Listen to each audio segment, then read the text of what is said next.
చాలు ఇప్పుడు అనునిత్యం బీజేపీ రాక్షస పాలనతోని సంఘర్షించే వ్యక్తి అనునిత్యం చాలా ఇబ్బందులకు గురవుతూ కూడా తన గరిమను ఢిల్లీ ప్రజల ఆత్మగౌరవాన్ని కాపాడిన వ్యక్తి ప్రజల యొక్క హక్కుల కోసం అనేక రకాల హక్కుల కోసం పోరాట చేసినటువంటి వ్యక్తి ఢిల్లీ ముఖ్యమంత్రి గారు గౌరవనీయులు శ్రీ అరవింద్ కేజ్రీవాల్ గారు వారి సందేశం ఇవ్వాలని కోరుతున్నాం.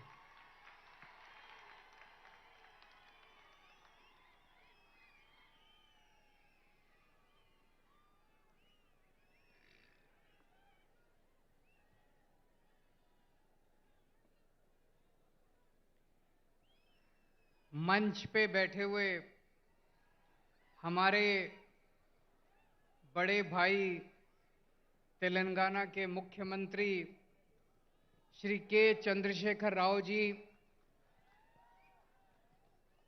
मंच पे बैठे हुए पंजाब के मुख्यमंत्री भगवंत सिंह मान साहब, उत्तर प्रदेश के बेहद लोकप्रिय नेता और पूर्व मुख्यमंत्री श्री अखिलेश यादव जी, सीपीआई के जनरल सेक्रेटरी डी राजा साहब, मंच पे बैठे हुए अन्य सभी गणमान्य लोग और यहाँ पे इतनी भारी संख्या में आए हुए मेरे सभी प्यारे बहनों, भाइयों, माताओं, बुजुर्गों, बच्चों, आप सब लोगों को मेरा नमस्कार, सबको मेरा प्रणाम। सबसे पहले राव साहब को मैं बहुत बहुत शुक्रिया अदा करना चाहता हूं। आज मुझे तेलंगाना बुलाने के लिए उन्होंने आज दो बहुत महत्वपूर्ण कार्यक्रमों में हमें शामिल होने का मौका दिया और उसके बाद आप लोगों से बातचीत करने का मौका दिया। मुझे नहीं पता आप लोगों को पता है कि नहीं पता कि आपके मुख्यमंत्री ने आज एक बहुत शानदार कार्यक्रम शुरू किया है। आपकी सब लोगों की आंखों का चेकअप कराया जाएगा।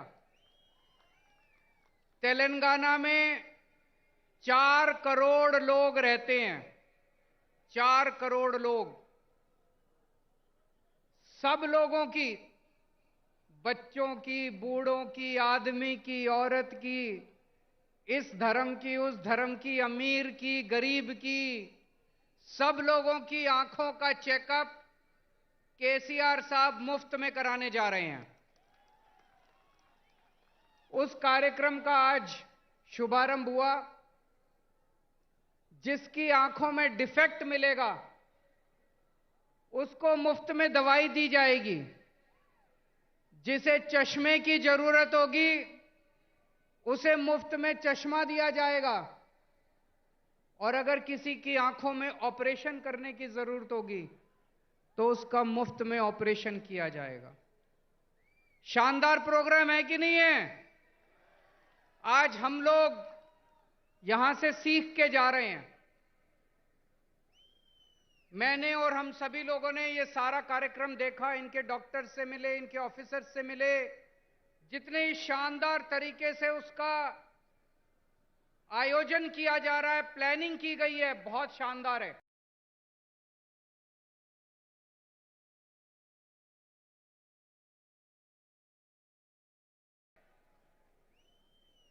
मैं जाके इस पूरे कार्यक्रम को दिल्ली में भी लागू करूंगा और अभी अभी भगवंत साहब मान साहब ने ऐलान किया कि इस पूरे कार्यक्रम को पंजाब में भी लागू किया जाएगा। फिर केसीआर साहब ने हमें ये बिल्डिंग दिखाई। तेलंगाना में 33 जिले हैं, 33 डिस्ट्रिक्ट्स। उसमें से 17 डिस्ट्रिक्ट्स में उन्होंने बताया कि डिस्ट्रिक्ट इंटीग्रेटेड ऑफिशियल कॉम्प्लेक्स बन चुका है। मतलब ये इस बिल्डिंग में जिले के लेवल के सारे ऑफिसेज हैं, कलेक्टर भी यही हैं, सिंचाई विभाग भी यही है, तहसीलदार भी है, सारे विभाग इसी बिल्डिंग के अंदर हैं ताकि अगर कोई नागरिक आए तो उसे जगह जगह धक्के ना खाने पड़े, सारे काम एक बारी वो यहां पे आए और उसका काम हो जाए। ये भी बहुत अच्छा कॉन्सेप्ट है, इसको भी हम लोग लागू करेंगे। मैं समझता हूं अगर हम अपने देश के अंदर आपस में एक दूसरे से सीखने का प्रयास करें, लड़ने की बजाय, हमें लड़ना नहीं है, हमें सीखना है एक दूसरे से। अगर हम एक दूसरे से सीखने की कोशिश करें तो हमारा देश कहां से कहां पहुंच सकता है, बहुत आगे बढ़ सकता है हमारा देश। दिल्ली में हम लोगों ने मोहल्ला क्लिनिक बनाए। मोहल्ला क्लिनिक में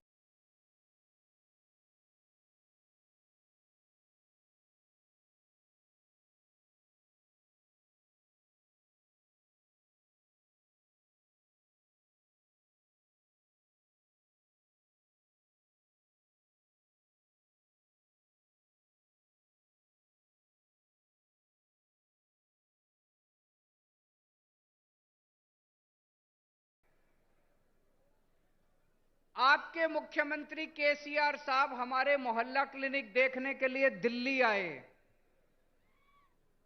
मुझे बहुत अच्छा लगा कि एक मुख्यमंत्री, तेलंगाना के मुख्यमंत्री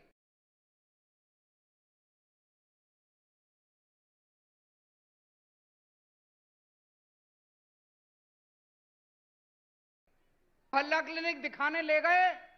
उन्होंने डॉक्टर से बात की, नर्स से बात की, सारा सिस्टम समझा और वापस आके उन्होंने उसको तेलंगाना में लागू किया। वो क्या नाम है उसका, बस्ती दवाखाना, बस्ती दवाखाना नाम से उन्होंने तेलंगाना में लागू किया। मुझे बहुत अच्छा लगा। तमिलनाडु के मुख्यमंत्री स्टैलिन साहब दिल्ली आए। उन्होंने हमारे स्कूल देखे। हमने दिल्ली में स्कूल बहुत शानदार कर दिए, सरकारी स्कूल जहां पे गरीबों के बच्चे पढ़ते हैं, रिक्शे वाले का बच्चा पढ़ता है, मजदूर का बच्चा पढ़ता है। अब दिल्ली के सरकारी स्कूल इतने अच्छे हो गए कि दिल्ली में लोग अपने बच्चों को प्राइवेट स्कूल से निकाल निकाल के सरकारी स्कूलों में भर्ती करा रहे हैं। बड़े बड़े प्राइवेट स्कूलों से निकाल निकाल के सरकारी स्कूलों में भर्ती करा रहे हैं। हमारे दिल्ली सरकार के स्कूलों के, दिल्ली के सरकारी स्कूलों के नतीजे 99.7% नतीजे आए हैं पिछले साल, 99.7। तो स्टैलिन साहब हमारे स्कूल देखने के लिए आए। वापस जाके उन्होंने अपने स्कूल ठीक किए और उन्होंने मुझे अपने स्कूल का उद्घाटन करने के लिए बुलाया। दोस्तों, मैं कई बार यह सोचता हूं, हमारे देश को आजाद हुए 75 साल हो गए, 75 साल, फिर भी हमारा देश गरीब क्यों रह गया? फिर भी हमारा देश पिछड़ा क्यों रह गया? हमारे बाद सिंगापुर आजाद हुआ, जापान सेकेंड वर्ल्ड वॉर में तहस नहस हो गया था, जापान हमसे आगे बढ़ गया, सिंगापुर हमसे आगे बढ़ गया, जर्मनी हमसे आगे बढ़ गया। हमारे में क्या कमी रह गई? हम पीछे क्यों रह गए? हम पीछे इसलिए रह गए क्योंकि जैसे अभी मान साहब ने बताया, हमारे देश की राजनीति बहुत खराब है, हमारे देश के नेता बहुत खराब हैं। पहली बार इस देश के अंदर एक उम्मीद की किरण जागने लगी है। इस देश के अंदर कुछ मुख्यमंत्री एक साथ आ रहे हैं, कुछ नेता, अखिलेश यादव जी जैसे नेता एक साथ आ रहे हैं और अब हम सब मिलकर इस देश के विकास की चर्चा कर रहे हैं। हम सब मिलकर अब राजनीति की चर्चा नहीं करते। आज पूरा दिन सुबह से शाम तक हमने बैठ के चर्चा की कि देश के अंदर शिक्षा अच्छी कैसे होनी चाहिए, देश के अंदर अस्पताल अच्छे कैसे होने चाहिए, देश के अंदर सिंचाई अच्छी कैसे होनी चाहिए, किसानों के लिए क्या कर सकते हैं, मजदूरों के लिए क्या कर सकते हैं। देश के कुछ मुख्यमंत्री इकट्ठे होकर ये करने लगे। हम एक दूसरे से सीखना चाहिए हम लोगों को। मुझे याद है बचपन में जब मैं 10वीं क्लास में पढ़ता था, उस टाइम से हम सुन रहे हैं केरला में स्कूल बहुत अच्छे हैं, केरला में अस्पताल बहुत अच्छे हैं, उस टाइम से सुन रहे हैं। अगर केरला में स्कूल, हॉस्पिटल अच्छे हैं तो अभी तक बाकी देश में क्यों नहीं हुए? अभी तक हो जाने चाहिए थे बाकी देश में भी, क्यों नहीं हुए अभी तक बाकी देश में? हम सारे आपस में लड़ते रहते। हम सारे पार्टियां आपस में लड़ते रहते हैं, सारे नेता आपस में लड़ते रहते हैं। आज मुझे बड़े दुख के साथ कहना पड़ रहा है, अभी अभी कई सारे वक्ताओं ने कहा तमिलनाडु का गवर्नर तमिलनाडु की सरकार को तंग कर रहा है, तेलंगाना का गवर्नर राव साहब को तंग कर रहा है, दिल्ली का गवर्नर मेरे को तंग कर रहा है, पंजाब का गवर्नर मान साहब को तंग कर रहा है।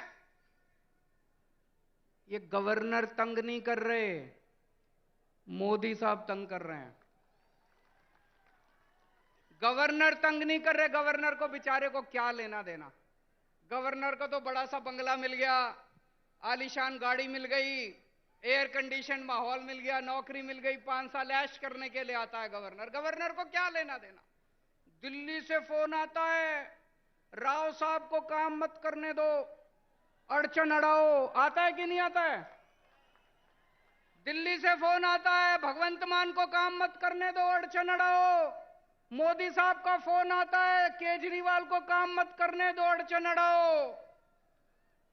जिस देश का प्रधानमंत्री 24 घंटे बैठ के ये सोचता है कि मेरे को अब इसको तंग करना है, मेरे को अब उसको तंग करना है, वो देश तरक्की कैसे करेगा दोस्त। आप में से कौन कौन बेरोजगार है, जरा हाथ खड़े करें। जो बेरोजगार है, जो अनएम्प्लॉयड है। मुझे लगता है मेरी भाषा शायद समझ नहीं आ रही है, अनएम्प्लॉयड तो बहुत लोग हैं। आज देश का एक एक युवा बेरोजगारी से त्रस्त है।